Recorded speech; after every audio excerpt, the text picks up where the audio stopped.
1891 সালের 29শে জুলাই এই মহৎ প্রাণ বাঙালি শেষ নিঃশ্বাস ত্যাগ করেন।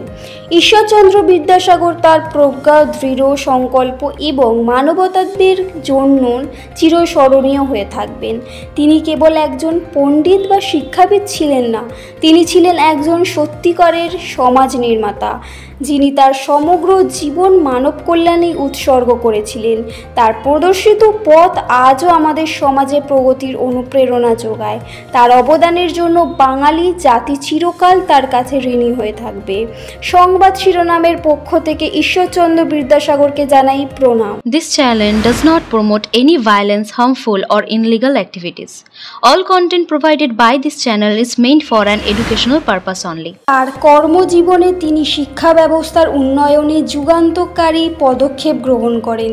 তিনি উপলব্ধি করেন যে প্রচলিত সংস্কৃত শিক্ষা ব্যবস্থা আধুনিক সমাজের জন্য যথেষ্ট নয়। তাই তিনি সংস্কৃত কলেজের দরজা কেবল ব্রাহ্মণদের জন্য নয়, সকল বর্ণের ছাত্রদের জন্য খুলে দেন। তিনি ইংরাজি ও বাংলা ভাষাকে পাঠ্যক্রমের অন্তর্ভুক্ত করেন এবং যুক্তিবিদ্যা, ভূগোল ও পাটিগণিতের মতো আধুনিক বিষয়গুলোকেও প্রাধান্য দেন। 1857 সালে তিনি নদিয়া, বর্ধমান, হুগলি ও মেদিনীপুর জেলায় 20টি বালিকা বিদ্যালয় স্থাপন করেন। তার এই উদ্যোগ ছিল তৎকালীন রক্ষণশীল সমাজে এক বৈপ্লবিক পদক্ষেপ। তিনি বাংলা বর্ণমালাকে সরলীকরণ করে বর্ণ পরিচয় রচনা করেন, যা শিশুদের বাংলা শেখার পথকে সহজ করে তোলে।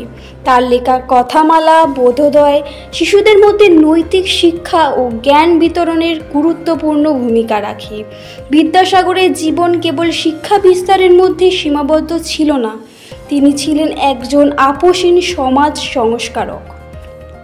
তার সংস্কারমূলক কাজের মধ্যে সবচেয়ে উল্লেখযোগ্য ছিল বিধবা বিবাহ প্রবর্তন। তৎকালীন হিন্দু সমাজে বিধবাদের জীবন ছিল অভিশাপের মতো। বিধবা বিবাহকে নিষিদ্ধ করে সামাজিক কুসংস্কার সমাজে গভীরভাবে প্রথিত ছিল। বিদ্যাসাগর এই প্রথার বিরুদ্ধে তীব্র আন্দোলন শুরু করেন। ঈশ্বরচন্দ্র বিদ্যাসাগরের প্রয়াণ দিবসে তাকে শ্রদ্ধাঞ্জলি। ঈশ্বরচন্দ্র বিদ্যাসাগর ছিলেন 19 শতকের বাংলার এক উজ্জ্বল নক্ষত্র।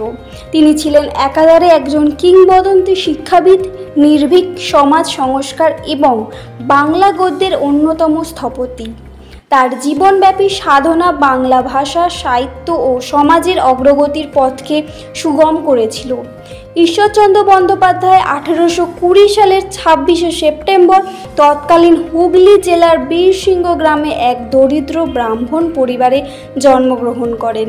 তার পিতার নাম ঠাকুরদাস বন্দ্যোপাধ্যায় এবং মাতার নাম ভগবতী দেবী। ঈশ্বরচন্দ্রের প্রাথমিক শিক্ষা শুরু হয় গ্রামের পাঠশালায়। তার মেধা ছিল অসাধারণ। পরিবারের আর্থিক অবস্থা ভালো না হওয়ায় কলকাতায় উচ্চশিক্ষা গ্রহণের জন্য তাকে অনেক কাঠখড় পোড়াতে হয়। কঠোর পরিশ্রম ও অবব্যয়ের মাধ্যমে তিনি সংস্কৃত কলেজে ভর্তি হন। সেখানে তিনি ন্যায়, স্মৃতি, বেদান্ত, জ্যোতির্বিজ্ঞান এবং ইংরেজি সাহিত্য গভীর জ্ঞান অর্জন করেন। 1839 সালে তিনি সফলভাবে তার পড়াশোনা শেষ করেন এবং বিদ্যাসাগর উপাধি লাভ করেন, যা তার প্রগাঢ় জ্ঞান ও পাণ্ডিত্যের স্বীকৃতি ছিল। 1841 সালে মাত্র 21 বছর বয়সে ঈশ্বরচন্দ্র ফোর্ট উইলিয়াম কলেজের প্রধান পণ্ডিত হিসেবে তার কর্মজীবন শুরু করেন। এরপর 1846 সালে তিনি সংস্কৃত কলেজের সহকারী সম্পাদক নিযুক্ত হন। তিনি প্রাচীন শাস্ত্র ঘেঁটে প্রমাণ করেন যে বিধবা বিবাহ শাস্ত্রসম্মত। তার নিরলস প্রচেষ্টা ও আন্দোলনের ফলস্বরূপ 1856 সালে ব্রিটিশ সরকার বিধবা বিবাহ আইন প্রণয়ন করেন।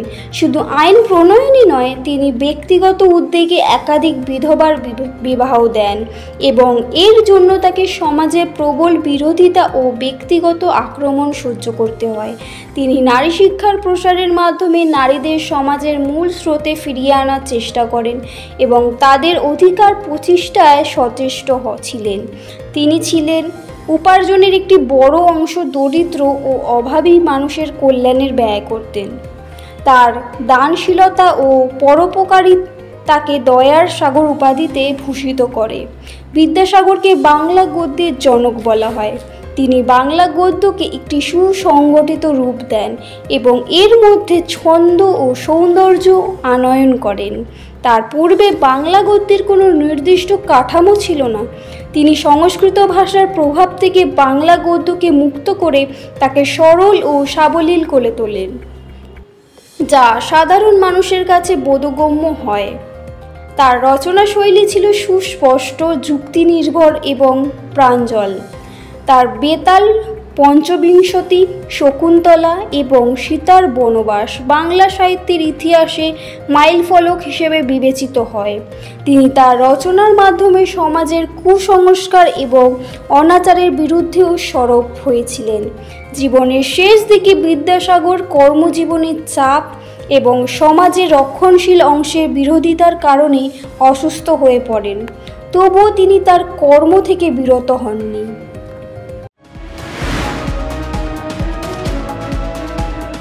আপনারা দেখছেন সংবাদ শিরোনাম ডিজিটাল, মাথা উঁচু করে এগিয়ে চলার শপথ।